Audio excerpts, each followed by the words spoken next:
Chapter 2. Search for Mr. Hyde. That evening, Mr. Utterson came home to his bachelor house in sombre spirits and sat down to dinner without relish.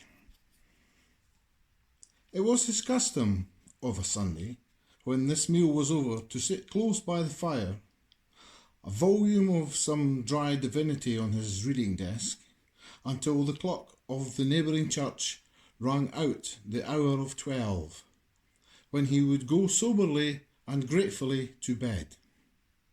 On this night, however, as soon as the cloth was taken away, he took up a candle and went into his business room.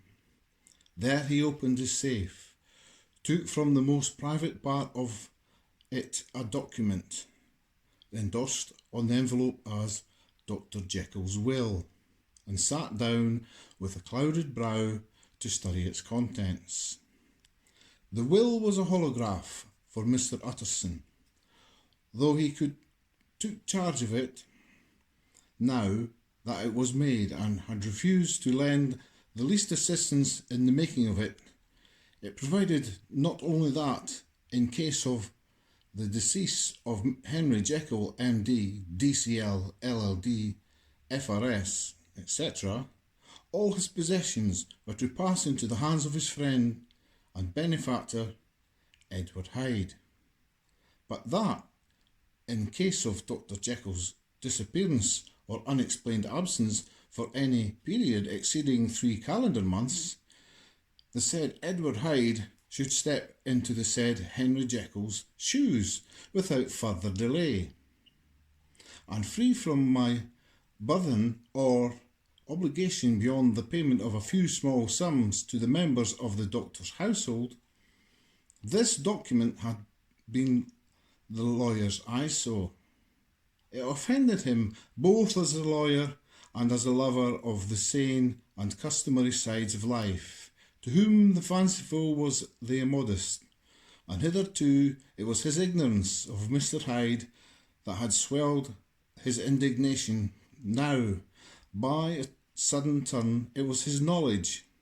It was already bad enough when the name was but a name of which he could learn no more. It was worse when it began to be clothed upon the detestable attributes, and out of the shifting, insubstantial mists that had so long baffled his eye, there leaped upon the sudden, definite presentment of a fiend. I thought it was madness, he said, as he replaced the obnoxious paper in the safe, and now I begin to fear its disgrace. With that, he blew out the candle, put on a greatcoat, and set forth in the direction of Cavendish Square, that citadel of medicine, where his friend, the great Dr. Lanyon, had his house and received his crowding patients. If anyone knows, it will be Lanyon, he thought. The solemn butler knew and welcomed him. He was subjected to no stage of delay, but ushered direct from the door to the dining room, where Dr. Lanyon sat alone over his wine. This was a hearty, healthy, dapper, red-faced gentleman with a shock of hair prematurely white and a boisterous and decided manner. At sight of Mr. Utterson, he sprang up from his chair and welcomed him with both hands. The geniality, as was the way of the man, was somewhat theatrical to the eye, but it reposed on genuine feeling, for these were two old friends, old mates both at school and college, both thorough respecters of themselves and of each other, and what does not always follow, men who thoroughly enjoyed each other's company. After a little rambling talk, the lawyer read up to the subject which so disagreeably preoccupied his mind. I suppose, Lanyon, said he, you and I must be the two oldest friends that Henry Jekyll has. I wish the friends were younger, chuckled Dr. Lanyon. But I suppose we are, and what of that? I see little of him now. Indeed, said Utterson, I thought you had a bond of common interest. We had, was the reply, but it is more than 10 years since Henry Jekyll became too fanciful for me. He began to go wrong in mind, and though, of course, I continue to take an interest in him for old sake's sake, as they say, I see and I have seen devilish little of the man. Such unscientific balderdash, added the doctor, flushing suddenly purple, would have estranged Damon and Pythias. This little spirit of temper was somewhat of a relief to Mr. Utterson. They have only differed on some point of science, he thought, and being a man of no scientific passions except the matter of conveyancing, he even added, it is nothing worse than that. He gave his friend a few seconds to recover his composure and then approached the question he had come to put. Did you ever come across a protégé of his, one Hyde? He asked. Hyde, repeated Lanyon. No, never heard of him, since my time. That was the amount of information that the lawyer carried back with him to the great dark bed on which he tossed to and fro until the small hours of the morning began to grow large. It was a night of little ease to his toiling mind, and in mere darkness and besieged by questions. 6 o'clock struck on the bells of the church that was so conveniently near to Mr. Utterson's dwelling, and still he was digging at the problem. Hitherto it had touched him on the intellectual side alone, but now his imagination also was engaged, or rather enslaved, and as he lay and tossed in the gross darkness of the night and the curtained room, Mr. Enfield's tale went by before his mind in a scroll of lighted pictures.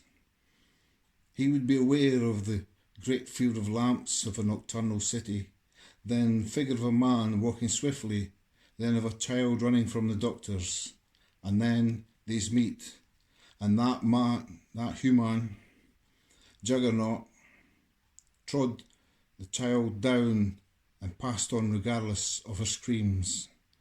Or else he would see a room in a rich house where his friend lay asleep, dreaming and smiling at his dreams, and then the door of that room would be opened, the curtains of the bed plucked apart, the sleeper recalled, and lo, there would stand by his side a figure to whom power was given, and even at that dead hour he must rise and do its bidding.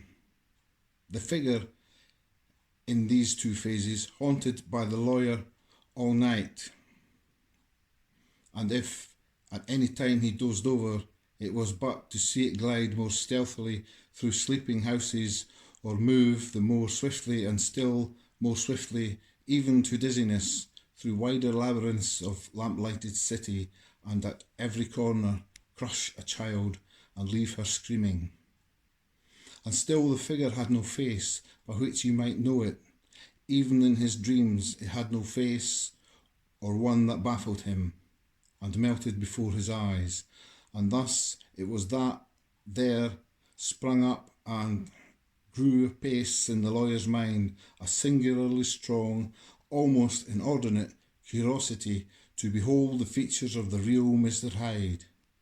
If he could but once set eyes on him, he thought the mystery would lighten and perhaps roll altogether away, as was the habit of mysterious things when well examined.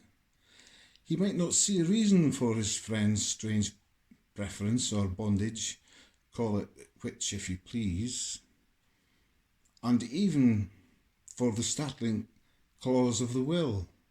At least it would be a face worth seeing, the face of a man who was without bowels of mercy, a face which had but to show itself to raise up in the mind of the unimpressionable Enfield a spirit of enduring hatred. From that time forward, Mr. Utterson began to haunt the door in the by-street of shops. In the morning before office hours, at noon when business was plenty, and time scarce at night, under the face of the fogged city moon, by all lights and at all hours of solitude or concourse, the lawyer was to be found on his chosen post. If he be Mr. Hyde, he thought, I shall be Mr. Seek.